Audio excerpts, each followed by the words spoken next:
un médecin généraliste, tout d'abord, il faut savoir que la leucémie myéloïde chronique, c'est une maladie qu'on rencontre rarement.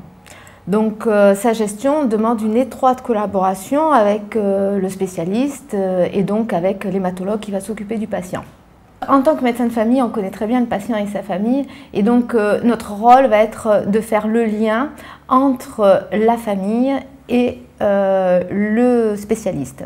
Donc on a un rôle primordial au niveau de ce lien entre patient et spécialiste. Il faut être disponible, joignable régulièrement par le patient.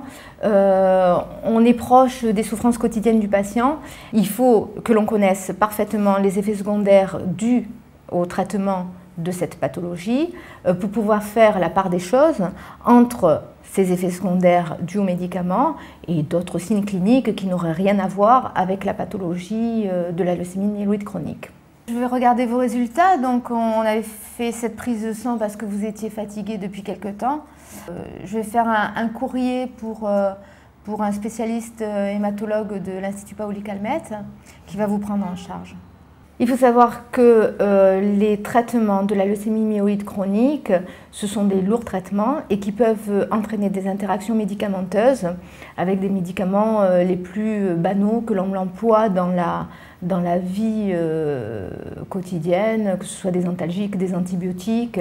Donc il faut bien connaître les interactions médicamenteuses entre les médicaments de la leucémie myéloïde chronique et les autres médicaments. La leucémie myéloïde chronique, c'est une pathologie chronique qui va avoir des conséquences sur la vie familiale du patient. Donc c'est une prise en charge globale du patient et de sa famille qui va devoir être faite. Et là, c'est aussi notre rôle, cette prise en charge globale. Les thérapeutiques de la leucémie myéloïde chronique sont en perpétuelle évolution, et cela vers le bon.